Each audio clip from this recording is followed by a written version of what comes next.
Hello and welcome to another episode of Having a Chat. My name's Tommy Casher, and today I'm chatting with Georgie Horjus from the Adelaide Thunderbirds.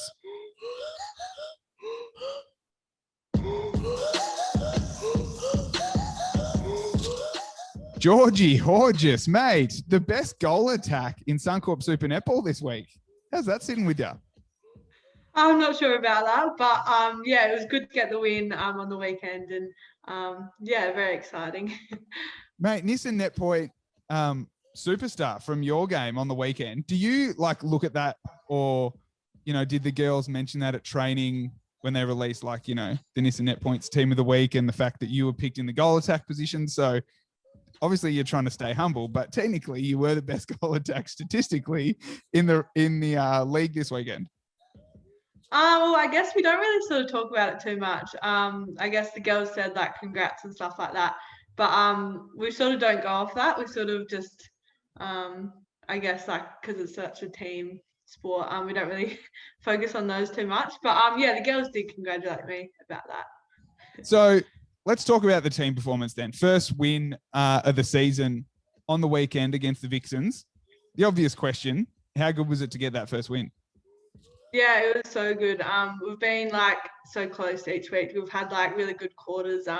We just haven't had a game where we've had we call that gold quarters, so a good quarter, good quarters for the whole game.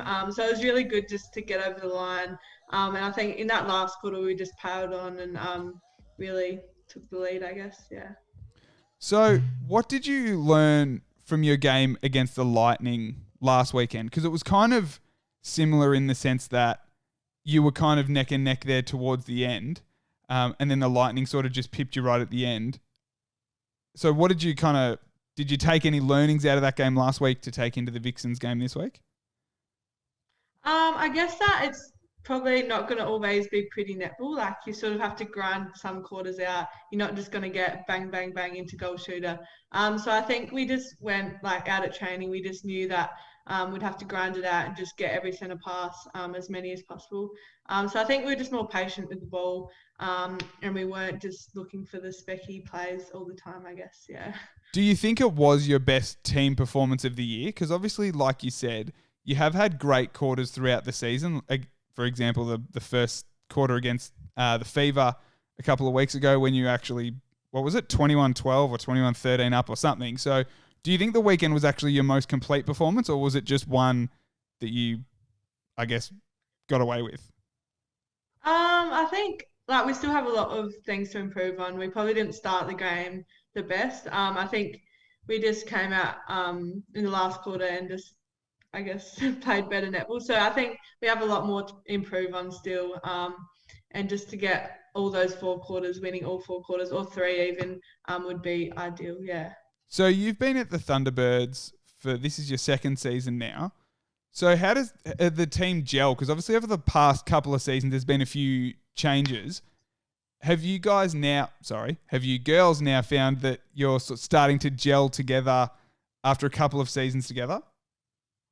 Yeah, definitely. Because it's my second season. Last year I was a training partner. I think everyone gets along so well. There's people from all around the world, but we just gel so well, and we're even friends out of netball, do things together, go and get coffee. So I think it's really good environment to be in, and it feels very close. Now I don't know if it was made a big deal of or anything internally, but last week against the Lightning in that last quarter, Shamira Sterling gave the girls a bit of a pump up, and that got broadcast when she said, we both know that she swore.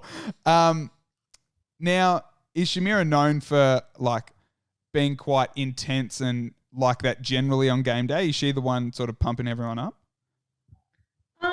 She's actually pretty quiet, I guess, but when she speaks, you know to listen, because she always has something good to say or pump you up. So she's not really too intense, but when she says stuff, it means stuff. Yeah. I saw that she had a dance after she was walking back from accepting the Channel 9 Player of the Match. So what are you like on the dance floor? Is Shamira the one that we're all getting around on the dance floor and we're kind of learning from her? Yeah, I definitely wouldn't get out and dance floor, I guess, against Shammy. The Jamaicans have a lot better moves than all of us Aussies. So, yeah, they're a lot better than us. So, on the weekend, you were in the circle with Joe Weston and Katie Ann Dehaney. I guess someone of your height at 172, you kind of face goal defence and goalkeepers who are much taller than you every week. But they were talking about on the commentary that there was a 17 centimetre difference between you and Joe Weston. Do you even... Obviously, you will do analysis on the play that you're coming up against, but knowing that they're all going to be taller than you, do you ever take it really into account how much taller than you they are? Or are you just like, well, they're going to be taller. I know I need to play my game. And if I play well, then that'll get the result? Yeah, I guess I don't really think about it too much. Like, obviously, I have to practice a few more things like stepping back on the shot, and like fakes and stuff to get over the hands. But I don't think, because I've sort of been used to it my whole life, I've always been the short one. It doesn't phase me too much. But I think like they did really well with hands over at the start of the game. But I think just adapting to what I do is really important as well. So you mentioned they did it well at the start of the game. Katie Ann Dehaney rejected one of your shots early. Now, what does that do to your confidence in the game? It probably like at the time I was a bit annoyed, but I think it makes me even more determined to like get the next goal. Like I'll just do a step back, just change it up, because you like practice it at training, so you should be able to do it in the game. So yeah. Right. So your initial feeling to that is more annoyed than like you're losing confidence and you don't want to put up another shot. Yeah, probably just annoyed. And like I know that because I like train against Shamir and she's got really long arms, so I should be able to shoot over anyone, you'd hope. Yeah. That's a really interesting mindset because I'd imagine that you could, get nervous when you're out there and stuff, but I guess the way you just explained it, that, well, that's your job and you do it at training, so why shouldn't it be any different on a game day? Yeah, that's exactly right, yeah. Okay, so Georgie, I want to talk about your name, Georgie Horjus. It's a very fun name and it's very fun to say. Nicknames growing up? Did we have any nicknames? No, I don't like Georgie Porgy. That was going to be my first guess.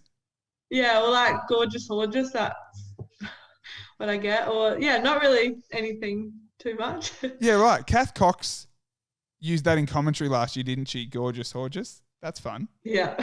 Yeah, right. Do you still get Georgie Porgy? Not as much now, but when I was younger, yeah. That's a real kiddie nickname, isn't it? Georgie Porgy.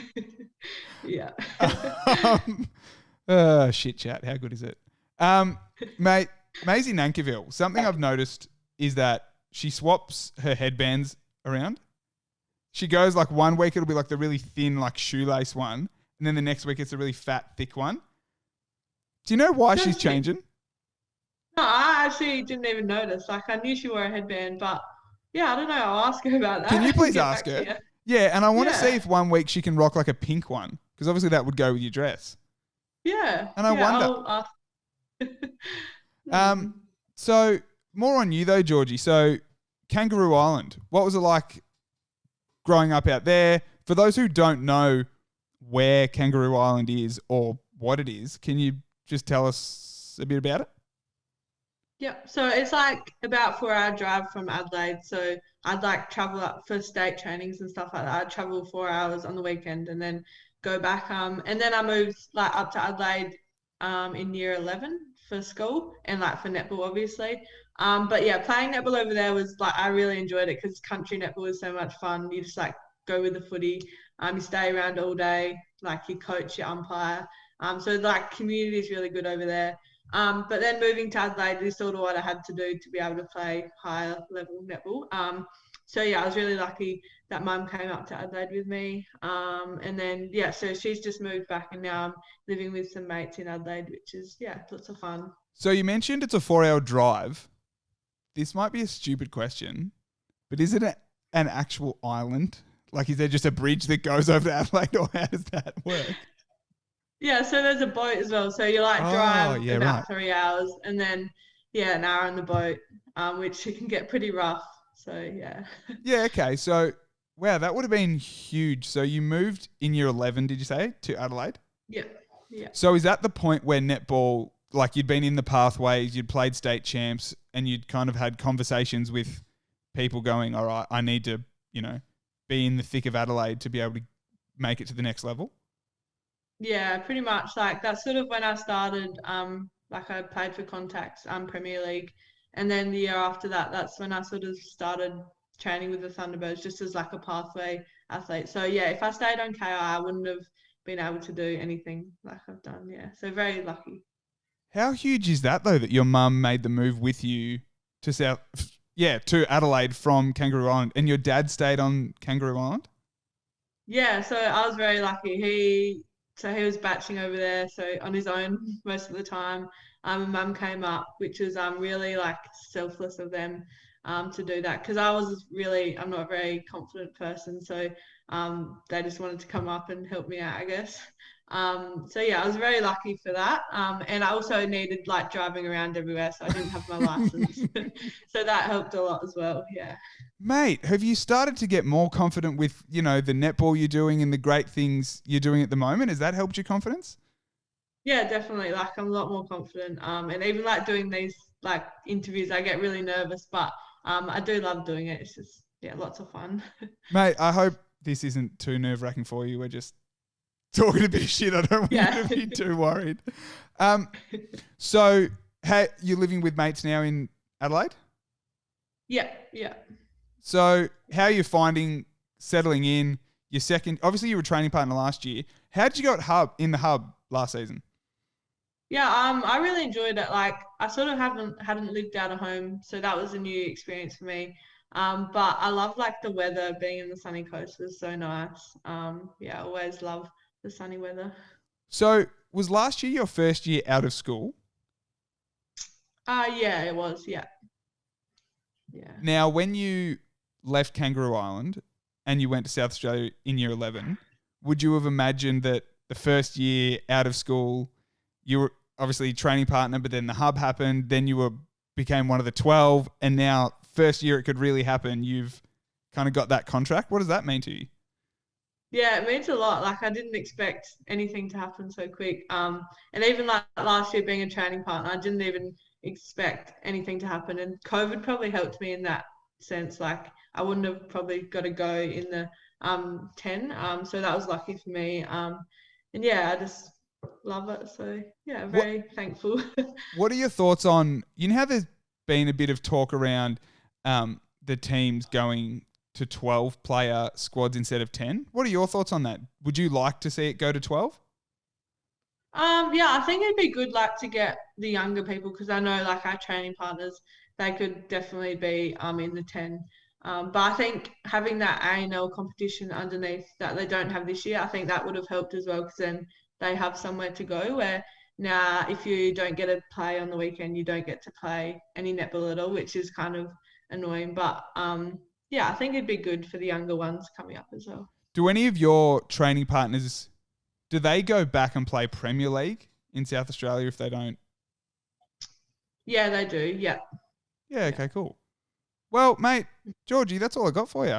Thank you so much for your time. Appreciate you having a chat. No worries. Thank you very much. It's good.